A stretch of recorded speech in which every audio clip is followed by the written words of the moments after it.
अल्लाह जब मिलाता है मुझे कोई हुक्मरान से, या कोई प्राइम मिनिस्टर हो, या प्रेसिडेंट हो, या मलिक हो, या शेख हो, मैं पहले ये भापता हूं कि ये मेरे कितना करीब है, कितना करीब है।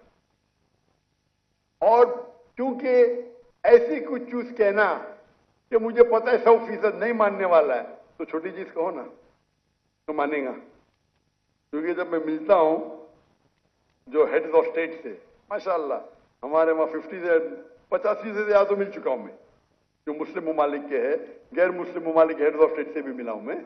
अल्लाह ने मुझे नवाजा है, मैं कुछ नहीं, मैं नाचीज हूं। तो जब मिलता हूं तो अल्लाह ताला में हिसाब किताब लेंगे ना, मैंने तुझको मिला, तूने किया क्या, बराबर कि नहीं।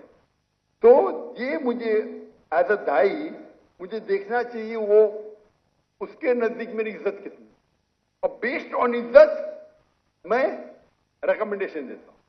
मैं एक मिसाल दूंगा आपकी जवाब पूरा करने के पहले। जो गैम्बिया के प्रेसिडेंट थे डॉक्टर याहिया जामे, उनने मुझे एक इनविटेशन दिया था, दावत दी थी 2014 में। तो बोला गैम्बिया, ये गैम्बिया का नाम तो सुना ही नहीं मैंने, ज़ैम्बिया पता, गैम्बिया क्या है। मैंने बोला मैनेजर चेक करो भाई ये कंट्री है क्या नहीं। तो बोला छोटी कंट्री है वेस्ट अफ्रीका में, छोटी सी, इसकी पॉपुलेशन 2 मिलियन है। तो बोला हाँ डॉक्टर साहब है कंट्री। तो मैंने बोला अच्छा मैं आता हूं। जैसा मैं गया वहां, डॉक्टर याहिया जामे वो कहने लगे कि मैं पहले आपसे माफी मांगता हूं। क्यों? मैंने बिना परमिशन आपका पीस टीवी जामिया में सब जगह ऑन कर दी। मैं बोला माफी क्या, मैं तो आपके लिए दुआ करूंगा, मेरे कॉपीराइट नहीं हमारे पास। पहले 90% थी गैम्बिया की मुस्लिम पॉपुलेशन, अभी 95% हो गई।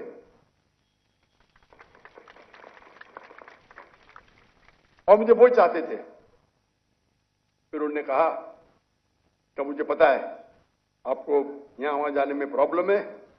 उनने बोले होम मिनिस्टर को बुलाओ। Home minister doctor Zakir Naik और उसकी बीवी को मुझे 24 घंटे में एक डिप्लोमेटिक पासपोर्ट दो, नहीं देंगे तो आपका सिर काट के मेरे पास लेके आओ। क्या कहा? 24 घंटे में डॉक्टर जाकिर नाइक और उनकी बीवी को डिप्लोमेटिक पासपोर्ट दो, नहीं तो नहीं कर सकते तो आपका सिर काट के। यानी वो थे कमांडर, माशाल्लाह 24 घंटे में मुझे डिप्लोमेटिक पासपोर्ट मिल गया। फिर मैंने कहा भाई डिप्लोमेटिक पासपोर्ट में इंडियन हूं, बट नो प्रॉब्लम, अभी तो मेरे अम्ब्रेला में दिया तो ले लिया मैंने। और कहा कि आप मेरे रिलीजियस एडवाइजर है, आज आप मेरे रिलीजियस एडवाइजर। तो मुझे रिलीजियस एडवाइजर बनाया। मैंने बोला ये तो बहुत बड़ा होता है भाई, कोई कंट्री का रिलीजियस एडवाइजर। अल्लाह ताला पूछताछ करेंगे तो मैं फंस जाऊंगा। तो आप बोलो मैं क्या करूं। तो मैंने जब देखा मेरे से बहुत मोहब्बत करता है, मेरे लिए कुछ भी करने को तैयार है, माशाल्लाह, तो फिर ये वो उनको तो पूरे पब्लिक के अंदर हमर में आप देखेंगे वीडियो, वो कमांडर है, उनकी गाड़ी में बैठ के सब हजारों लोग पीछे जा रहे हैं और कमांडर है। और वहां सब लोग चाहते हैं क्योंकि पीस टीवी में कॉमेंट था, जो पता ही नहीं पूरे जेट प्लेन में पूरे लोग को, मेरे स्टाफ, हम लोग 55 लोग गए थे शूट, उस टाइम 55 लोग हमारी क्रू होती थी, तो पूरी क्रू गई उधर। और कहा कि हर एक आदमी को, एक एक स्टाफ को अलग अलग कमरा। मैंने बोला इखतिलाफ है, नहीं भाई प्रेसिडेंट की तरफ से है, एक एक आदमी को 5 स्टार में अलग अलग कमरा। फिर मैंने कहा उनसे, मैंने बैठा, डिस्कशन किया, काफी घंटे बैठे। फिर मैंने कहा कि सबसे बेहतरीन होंगे आपको अपनी आखिरत के लिए, आप अपने मुल्क को इस्लामिक करो और इस्लामिक कानून लगाओ। तो उन्होंने कहा मुझे 1 साल का मौका दो डॉक्टर साहब, 1 साल का। मेरा वादा है कि 1 साल में मैं रिपब्लिक ऑफ गैम्बिया को इस्लामिक रिपब्लिक ऑफ गैम्बिया बनाऊंगा। अल्हम्दुलिल्लाह 11 महीने में उन्हें लेटर लिखा मुझे, ये कंट्री गैम्बिया इस्लामिक रिपब्लिक बन गई, माशाल्लाह। ठीक है, नाम के करने के बाद काम भी होना चाहिए, तो आस्ते आस्ते वक्त लगता है। तो मैंने गाइडेंस इस तरह करो, ऐसा करो।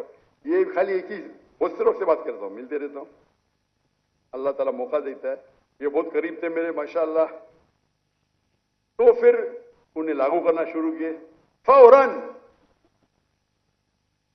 जो मुसलमान के क्या बोलते हैं, गॉडफादर है, मेरे नहीं भाई, अक्सर मुस्लिम कंट्री के गॉडफादर है ना, अंकल सैम। पता अंकल सैम कौन है? Uncle Sam USA. जैसा उनने कहा, उनने मुझसे कहा कि यूरोपियन यूनियन मुझे 30 मिलियन यूरो दे रही है, उनकी शर्त है कि आप होमोसेक्सुअलिटी को प्रमोट करें, क्रिमिनल निकाल दो, जो क्रिमिनल कोड है कि होमोसेक्सुअलिटी इज अ क्राइम, उसको निकाल दो, आपको 30 मिलियन यूरो देंगे। और 30 मिलियन यूरो गैम्बिया के लिए बहुत बड़ी अमाउंट होती है। उनने मुझसे पूछा क्या करूं, मैंने बोला 30 मिलियन का उनको बोलो कि 30 बिलियन भी देंगे तो मैं नहीं करूंगा, और उनने ठुकरा दिया। मैं ये नहीं कहता हूं कि वो एकदम अच्छे प्रैक्टिसिंग मुसलमान थे, लेकिन मेरी कोशिश है कि उनको इस्लाम के करीब लेके आऊं, कोशिश करूं। अफसोस की बात है क्योंकि हमारे जितने और वैसे शख्स थे, बोलते मैं किससे डरता नहीं हूं, उनके पास छड़ी रहती थी, छड़ी में तलवार रहती थी। वो यूएन में जाके मुझे कहते थे, doctor Zakir, I am the only Muslim leader who goes there and starts with Bismillah Rahman Rahim.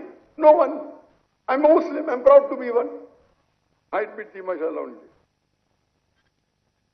एक साल होने के बाद इमीडिएटली इलेक्शन के अंदर वो ओवर पावर करते और उनको छोड़ना पड़ा कंट्री।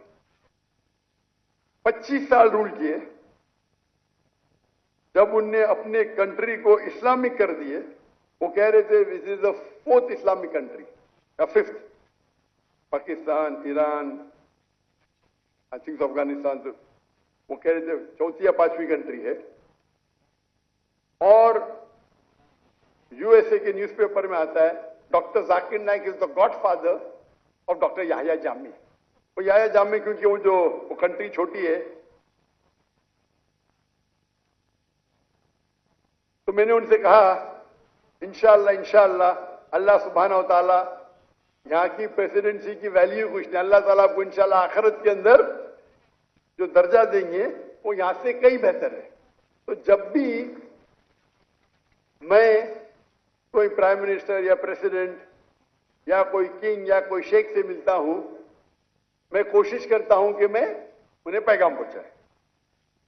पैगाम पहुंचाने के बाद ये भी ख्याल रखता हूं कि मैं आम में नहीं करता, अभी तो जाम में है नहीं, इससे बोल रहा हूं। जो अभी जो लोग प्रेसिडेंट है उनके बारे में जिक्र नहीं करूंगा, ये ठीक नहीं है। अभी डॉक्टर जामी नहीं है तो नो प्रॉब्लम, लेकिन अगर कोई रूलिंग है अभी तो नहीं करना बेहतर है। ये हमारे इस्लाम की तालीम है, ये कुछ चीज छुपाना चाहिए, कुछ चीज जो बोल सकते पब्लिक में बोलता हूं मैं। तो इसी तरीके से मैं जब भी मिलता हूं कोशिश करता हूं लोग को के हाँ जी आपने जो इल्तिजा की बिल्कुल सही की, और मैं पब्लिक के सामने कहता हूं कि पाकिस्तान में सारे मुसलमान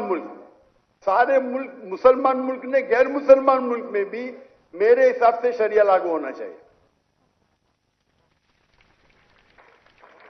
जो हमारे हिंदू भाई ताली मार रहे माशाअल्लाह।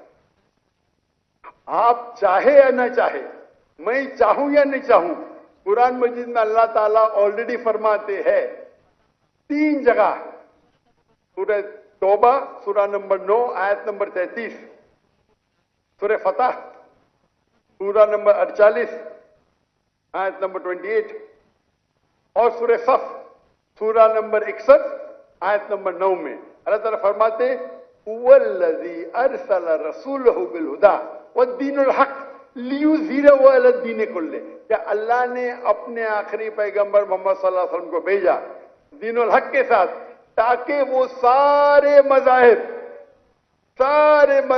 कुल, चाहे वो क्रिश्चियनिटी हो, जुडाइज्म हो, हिंदुइज्म हो, बुद्धिज्म हो, एथियज्म हो, कम्युनिज्म हो, सोशलिज्म हो, कुल मास्टर देम ऑल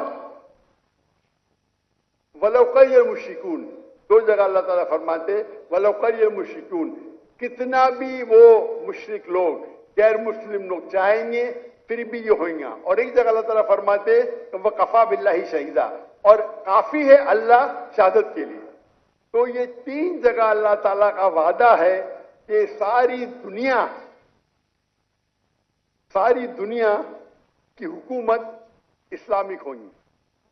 उसकी तारीख नहीं लिखी गई है, लेकिन हदीस में आता है। अभी वो 2 साल बाद होगा, 20 साल बाद होगा, 200 साल बाद होगा, ये मैं जानता नहीं, लेकिन ये हदीस के अंदर, कई हदीस में है, इंशाअल्लाह सारी दुनिया में खिलाफत आएंगे और 60 साल तक मुसलमान सारी दुनिया को रूल करेंगे। ये पढ़ के मुझे बहुत इत्मीनान होता है। आज की हालात जो देखते, जो आज की हालात हम मुसलमान की है, तो हम ख्वाब में भी नहीं सोच सकते ही हो सकता है। अल्लाह के रसूल की हदीस है कि अल्लाह ताला फरमाते, एक वक्त आएगा जब मुसलमान पे सब लोग झपटेंगे। तो सहाबा पूछते, क्या उस वक्त मुसलमान कम होंगे? तो अल्लाह के रसूल फरमाते, नहीं, मुसलमान बहुत तादाद में रहेंगे, लेकिन झाग की तरह रहेंगे, फ्रॉक, उनकी कोई वैल्यू ही नहीं। आज हम देखते मुसलमान 25% है, 2 बिलियन से ज्यादा, वैल्यू नहीं कुछ, क्योंकि हम कुरान को छोड़ चुके हैं। कुरान पे अमल नहीं करते अक्सर लोग। मुमालिक नाम में रहेंगे लेकिन काम से नहीं है। तो अगर हम कुरान और हदीस पे चले, और जैसे आपने इल्तिजा की कि शरिया लॉ होना चाहिए, मैं भी जानता हूं, सिविल एंड क्रिमिनल बोथ, मेरी भी ख्वाहिश है पाकिस्तान में ने पूरे दुनिया में हो। अगर पूरे दुनिया में शरिया नाजिल होंगी तो इंशाअल्लाह अमन होगा। कौन आपको ब्लैकमेल नहीं करेगा, कौन आपको धमकी नहीं देगा, कोई टेररिस्ट बचेगा नहीं, आपको ना जिना दिखेगा। और हदीस में आता है 60 साल तक पूरे दुनिया में अमन रहेगा। प्रॉब्लम ये है, हम मुसलमानों में कम कहते हैं मुस्लिम है, शरिया है या, लेकिन अमल नहीं करते। इसीलिए आप देखेंगे कि कौन जिम्मेदार इसका, कौन जिम्मेदार? पाकिस्तान में कौन जिम्मेदार? कौन जिम्मेदार है पाकिस्तान में? कौन? पब्लिक सब हैं, सब इन्वॉल्व हैं। माशाअल्लाह, आप नहीं लेकर के इनको लेके आए ना।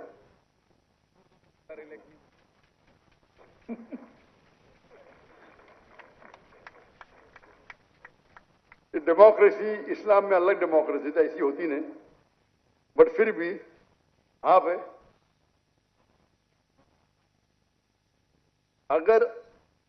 अगर आप चाहे कि वो लोग आए जो इस्लाम को कायम करे, अभी के लोग भी कायम करना चाहते हो मुझे पता नहीं, आप लोग अगर करेंगे, आप चाहेंगे तो हो सकता है, आप नहीं चाहते होंगे, आपकी गलती है।